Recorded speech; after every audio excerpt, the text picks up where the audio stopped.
আসসালামু আলাইকুম। আগামী 5 আগস্ট ভারতের দিল্লিতে একটা অনুষ্ঠান হতে যাচ্ছে। সেই অনুষ্ঠানে আমাদের ক্ষমতাচ্যুত প্রধানমন্ত্রী শেখ হাসিনা কথা বলবেন। সরাসরি বলবেন না, ভিডিও বার্তা দেবেন, ভিডিও মাধ্যমে সেখানে উনি যুক্ত থাকবেন এবং কথা বলবেন। সেখানে সাংবাদিকরা থাকবেন এবং বেশ একটা অনুষ্ঠানের আয়োজন করা হয়েছে এবং সেই অনুষ্ঠানে প্রধানমন্ত্রীর পুত্র জয় থাকবেন, বাংলাদেশের সাবেক যে শিক্ষামন্ত্রী মিস্টার নওফেল তারাও থাকবেন, এরকম আরও অনেকেই থাকবেন। এ সংক্রান্ত একটা বিবৃতিও প্রচার হয়েছে, এ সংক্রান্ত পোস্টারও দেখা গেছে। সব কিছুই ঠিক আছে এবং যারা আয়োজক তারা গণমাধ্যমকে বলেছেন যে তাদের এই আয়োজনে ভারত সরকারের দিক থেকে কোনো আপত্তি নেই। এ সংক্রান্ত একটা কন্টেন্ট আমি গত রাতে কিন্তু আমাদের এই চ্যানেলে প্রচার করেছিলাম। কিন্তু আমরা এখানে একটা জিনিস দেখলাম যে শেষ পর্যন্ত প্রধানমন্ত্রী সেখানে ভিডিও বার্তা দিবেন কিনা, ভিডিওর মাধ্যমে উপস্থিত থাকবেন কিনা, এটা কিন্তু এখনও 5 তারিখ না আসলে আপনি বুঝতে পারবেন না। হয়তো এখন পর্যন্ত তারা প্রচার করছে মানুষের মনোযোগ আকর্ষণের জন্য এবং স্বাভাবিকভাবে মনোযোগ আকর্ষিত হয়েছে। ভারতের প্রথম শ্রেণীর যে দৈনিকগুলো, প্রধান যে দৈনিকগুলো, প্রায় সবাই কিন্তু এই নিউজটা বেশ গুরুত্ব দিয়ে প্রচার করেছে এবং তারা বলেছে যে ক্ষমতাচ্যুত হওয়ার ঠিক 2 বছরের মাথায় 24-এর 5ই আগস্ট উনি ক্ষমতাচ্যুত হয়েছিলেন এবং 26-এর 5ই আগস্ট উনি প্রথম প্রকাশ্যে আসছেন। এবং এটা শোনার পর আমার মধ্যে একটা আগ্রহ ছিল। আমার আগ্রহটা জন্ম নিয়েছে এই কারণে যে আমি আসলে দেখতে চাই যে 2 বছরে ওনার চেহারার কি পরিবর্তন হয়েছে। একটা কথা মাথায় রাখবেন, ক্ষমতা কিন্তু খুব ভালো টনিক। অনেক সময়কে দেখা যায় যে ক্ষমতায় যখন কেউ থাকে তার স্বাস্থ্য বয়স হলেও বোঝা যায় না, আবার ক্ষমতাচ্যুত হওয়ার পর দ্রুতই স্বাস্থ্য ভেঙে পড়ে।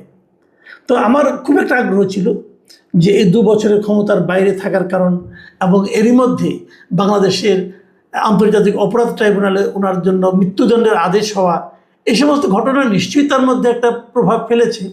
সেই প্রভাবের প্রতিক্রিয়া ওনার চেহারায়, ওনার শরীরে, ওনার স্বাস্থ্যে পড়েছে কিনা, পড়লে কতটুকু পড়েছে, এটা দেখার ব্যাপারে আমার একটা কৌতূহল অবশ্য ছিল। তো সেটা আদৌ পূরণ হবে কিনা আমি জানি না, কারণ আমি নিজেও বুঝতে পারছি না। কারণ এর মধ্যে যুক্তরাষ্ট্রের আমাদের কিছু কিছু বন্ধুবান্ধব যারা আছেন ওখানে সাংবাদিকতা করেন, তাদের মধ্যে কেউ কেউ জানিয়েছেন যে উনি হয়তো শেষ পর্যন্ত ভিডিও বার্তায় উপস্থিত হবেন না, ভিডিওর মাধ্যমে।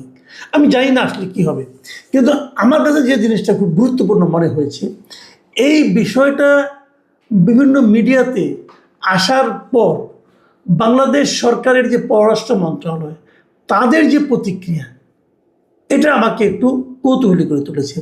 দেখুন, দুটো ঘটনা বলি। একটা হলো যে আমাদের পররাষ্ট্র বিষয়ক যিনি উপদেষ্টা আছেন মিস্টার হুমায়ুন কবির, তার সঙ্গে সোমবার বিকেলে ভারতে নিযুক্ত হাইকমিশনার দীনেশ ত্রিবেদীর একটা সৌজন্য সাক্ষাৎ হয়েছে। দীনেশ ত্রিবেদী পিএম অফিসে গিয়েছিলেন তেজগাঁওতে, সেখানেই হুমায়ুন কবির সাহেব বসেন, সেখানে ওনার সঙ্গে ওনার দেখা হয়েছে এবং এই দেখা হওয়ার সময় হুমায়ুন কবির সাহেব সরাসরি বলেছেন যেন ভারত শেখ হাসিনাকে এ ধরনের একটা ভিডিও উপস্থিতি যেন না করতে পারে। উনি কী বলেছেন আমি যদি আপনাদেরকে একটু পড়ে শোনাই তাহলে আপনারা বুঝতে পারবেন। উনি বলেছেন যে পলাতক শেখ হাসিনা সহ কার্যক্রম নিষিদ্ধ সংগঠনের কোনো ব্যক্তি যাতে ভারতের ভূখণ্ড ব্যবহার করে রাজনৈতিক বক্তব্য প্রদান বা বাংলাদেশের অভ্যন্তরে অস্থিতিশীলতা সৃষ্টির উদ্দেশ্যে কোনো কর্মকাণ্ড পরিচালনা করতে না পারেন সে বিষয়ে ভারতের সহযোগিতা প্রত্যাশা করে বাংলাদেশ। এবং তিনি এটাও বলেছেন একটু হুমকির মতো, সেটা হচ্ছে যে এই ধরনের কার্যক্রম দ্বিপক্ষীয় সম্পর্কের ইতিবাচক অগ্রগতিকে ক্ষতিগ্রস্ত করতে পারে। তো এই কথা বলার পর দীনেশ ত্রিবেদী তাকে বলেছেন যে উনি যথাযথভাবে এই ব্যাপারটা বিবেচনা করবেন এবং প্রয়োজনীয় খোঁজখবর নেবেন, এই বলেছেন উনি। আসলে এটাই কূটনৈতিক ভাষা।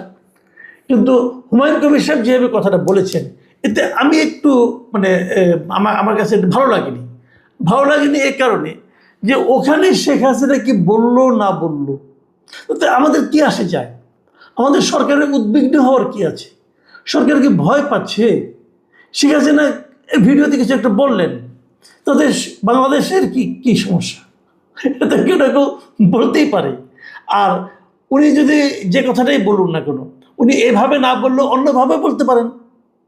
উনি হয়তো ওনার ছেলেকে বললেন, ওনার ছেলে ওনার হয়ে বললেন, অথবা ওনার ছেলেই বললেন, এগুলি তো কোনোটাই তো বাতিল হয়ে যাচ্ছে না। কিন্তু এখানে ভয় পাওয়ার কি আছে? ভারতকে রিকোয়েস্ট করার কি? ভারতকেও তো আমরা আগে জানিয়ে দিয়েছি একবার, বারবার বলার তো কোনো প্রয়োজন নেই। ভারত নিজেরাই বুঝবে। দেখুন, এই দিনেশ টিভিতে কিন্তু তারেক রহমানকে ভারতের আগামী সেপ্টেম্বরে 12-13 তারিখে যে প্রোগ্রাম হবে ব্রিক্সের, সেখানে দাওয়াত করেছেন। তো ওনারাই তো চেষ্টা করবেন যেন সেই দাওয়াতটা যাতে নাকি আমরা মেনে নেই, অক্ষুণ্ণ রাখা হয়, যেন তারেক রহমান সাহেব সেখানে যান। এই জন্য অনুকূল পরিবেশ অথবা এর ধরনের কোনো ঘটনা ঘটতে না দেওয়া, এটা তো ওনাদের দিক থেকে আছে। বারবার বলার মাধ্যমে আমরা কি আমাদের দুর্বলতাটাই প্রকাশ করে দিচ্ছি না? প্রয়োজনটা কি ছিল? আমার কাছে বরং হুমায়ুন কবির সাহেবের চেয়ে আমাদের যে পররাষ্ট্র প্রতিমন্ত্রী আছেন, ওনার কথাটা শামা ওবায়েদ, ওনার বক্তব্যটা আমার কাছে মানে বেশ স্মার্ট মনে হয়েছে, অধিকতর স্মার্ট মনে হয়েছে। উনি কি বলেছেন শুনেন, বাংলাদেশ প্রতিদিনে ওনার নিউজটা আছে, আমি শিরোনামটা দেখেন কি লিখেছে: সাজাপ্রাপ্ত আসামির মন্তব্যের জবাব দেওয়ার সময় সরকারের নেই। এটা হলো গিয়ে আমি মনে করি রিয়েল স্পিরিট, এটাই হওয়া উচিত। আপনি যদি মনে করেন তার বক্তব্যকে আপনি গুরুত্ব দিতে চান না, যদি ইগনোর করেন, আপনি উদ্বিগ্ন হয়ে যাচ্ছেন কেন? আমি একটা জিনিস এটা বুঝতে পারি না। দেখুন উনি কি বলেছেন, ওনাকে সাংবাদিকরা বেশ অনেকগুলো প্রশ্ন করেছিল, এই অনলাইন মিটিংয়ের সম্বন্ধে বলা হয়েছিল, সেখানে উনি কি উত্তরটা দিয়েছেন শুনুন।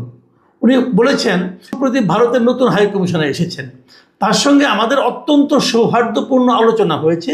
আমরা ভারতের সঙ্গে একটি দূরদর্শী দৃষ্টিভঙ্গি নিয়ে এগোচ্ছি। এই সম্পর্ক ক্ষতিগ্রস্ত হোক তা আমরাও চাই না, এবং আমার গভীর বিশ্বাস ভারতও তো চায় না, ভারতও তা চায় না।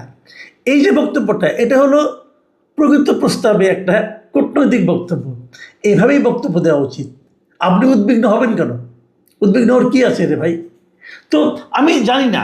এবং উনি পরে এই কথাটা বলেছেন যে কে কি বলল, মানে এই বিষয়টা নিয়ে আমাদের ওখানে কে কথাই বললো না বললো, এটা নিয়ে আমাদের কোনো কিছু বলার নাই। যেমন ওনারা বলেছেন যে ওনাকে জিজ্ঞাসা করছি ওনাকে, যদি এই ধরনের অনুষ্ঠান হয় তাহলে কি দু দেশের সম্পর্কের যে উন্নয়ন হচ্ছে, উন্নয়নের যে সম্ভাবনা তৈরি হয়েছে, সেটা ক্ষতিগ্রস্ত হবে কিনা। দেখেন শামা ওবায়েদ কী বলেছেন, উনি বলেছেন যে অবশ্যই এটা ক্ষতি করতে পারে, তবে আমরা তো সেটা চাচ্ছি না। আমি মনে করি বাংলাদেশের মানুষও চায় না এবং সরকারও চায় না যে ভারতের সঙ্গে আমাদের সম্পর্ক নেতিবাচক হোক। আমরা চাই সম্পর্ক আরও উন্নত হোক, এবং তা উন্নতির দিকেই যাচ্ছে। আমি আশা করি বিষয়টি মাথায় রেখেই ভারত ভবিষ্যতে তাদের কার্যক্রম পরিচালনা করবে। খুবই ম্যাচিউর রিমার্কস কিন্তু। তো আমিও সেগুলি বলি যে এখানে উদ্বিগ্ন হওয়ার মতো কিছু নাই। আপনি যত উদ্বিগ্ন হবেন তত কিন্তু উদ্বেগ আপনাকে পেয়ে বসবে। মাথায় রাখবেন, এখন কিন্তু অনলাইনের যুগ রে ভাই। এবং আমি তো এটাও মনে করি যে শেখ হাসিনার বক্তব্য এদেশে প্রচার করা যাবে না বলে যে নিষেধাজ্ঞা আদালতের আছে, আমার কাছে ওটাও গ্রহণযোগ্য মনে হয় না। কেন আপনি তাকে তার কথা প্রচার করতে দিবেন না? তার কথা প্রচার করতে না দেওয়ার আপনার যে আদেশ, এই আদেশ কি বাস্তবায়িত হচ্ছে? সবাই তো প্রচার করতেছে। তো যে আদেশ কেউ বাস্তবায়ন করে না, যে আদেশ কেউ মানে না, সেটা দেওয়ার মাধ্যমে আপনার অবস্থানটা যে মানুষের কাছে হাস্যকর হয়ে যায়। এ ধরনের আদেশ দিতে যান কেন? আর তাছাড়া সবচেয়ে বড় কথা হলো, আপনারা থামাবেন কীভাবে? এখন কি ওর আগের দুনিয়া আছে নাকি ভাই? মুহূর্তে সারা দুনিয়ায় এই সমস্ত তথ্য ছড়িয়ে যাচ্ছে, মুহূর্তে সারা দুনিয়ার থেকে আমাদের এখানে চলে আসছে। তো এগুলোকে থামানো যায়। নিতান্ত যাদের অনলাইন সম্পর্কে কোনো ধারণা নাই, কেবল তাদের পক্ষেই এ ধরনের প্রাগৈতিহাসিক সিদ্ধান্ত দেওয়া সম্ভব, এছাড়া আর কেউ দিবে না এই ধরনের। আমার মানে ব্যাপারটা হলো এরকম, আপনি কথা বলতে দেন, যার যা ইচ্ছে বলুক। ওগুলো বললেই মহাভারত অশুদ্ধ হয় না, ওগুলো বললে আকাশ মানে মানে ভবনের ছাদ ভেঙে মাথার উপর পড়ে না। বরঞ্চ তারা যত বেশি বলবে সেগুলো নিয়ে মানুষ তত বেশি আলোচনা করবে, মানুষ ভুল ভ্রান্তি ধরতে পারবে। কিন্তু যখন আপনি কথা বলতে না দিবেন, তখন হবে কি, মানুষ ভাববে যে কেন সরকার ভয় পাচ্ছে, তাহলে উনি এমন কি বলবেন যেটা বললে পরে সরকারের